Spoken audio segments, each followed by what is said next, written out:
Hello and welcome to Let's Talk SEO. So it's official that Google Search Generative Experience results now get links, but the caveat here is that those links are right at the bottom, and there's a little arrow, as you can see in the screenshot. If you click the arrow, it'll show 2 to 3 links, and if you click on any of those links, it will take you to the website. But Google Search Generative Experience results start off showing like 150 words of content, and then right below that, if your question isn't answered, then there's a little link to the website from where it has scraped that content. So in a way, Google is saying we're going to credit creators and we're going to credit their websites, but in actuality, Google is trying to de-incentivize people from clicking on those links.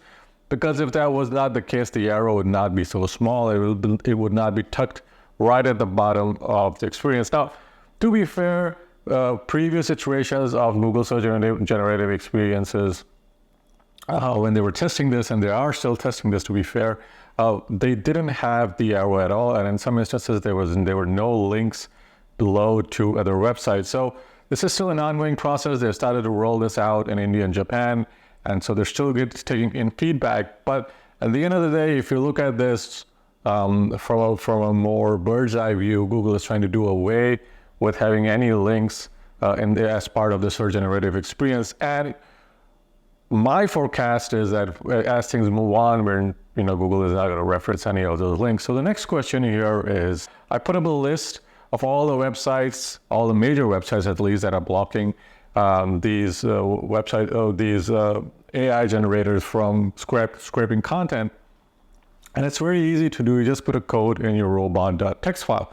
I made a short tutorial just showing my subscribers how to do it. If you're not doing it, I suggest you should do it. But maybe a year or so from now, Google will stipulate that if you're blocking their search generative experience scraper, they will not index your site, or they would not rank your website, because then at that point they might have a bot that is a bot for both their ranking system and also their search generative system.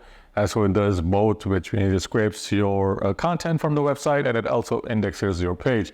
And so at that point, it will be a balancing kind of, you'll have to think if you want that to happen, if you want to rank your website. When we get to that, we'll think about it. But right now, I'm asking all my clients to block bots, especially if you run an e-commerce store, you don't need to really block the search generative experience bot or ChatGPT. If you're just running a personal blog, you probably also don't need to do that. But if you're running an affiliate blog, absolutely you should do that. If you are running some kind of a informational website from where there's a membership, people pay for that information, you have to do that. Even if you have a paywall, the bots can still scrape the content. And so it's better to be safe and you just block the bots. And so there is a tutorial I'll post later today, and it goes into how to do that. So let me know what you guys think of the latest search generative experience. Do you think this is eventually Google's move towards killing organic search and traffic we get from organic search? Let me know in the comments below. Like and subscribe, and I'll check you guys out in the next video.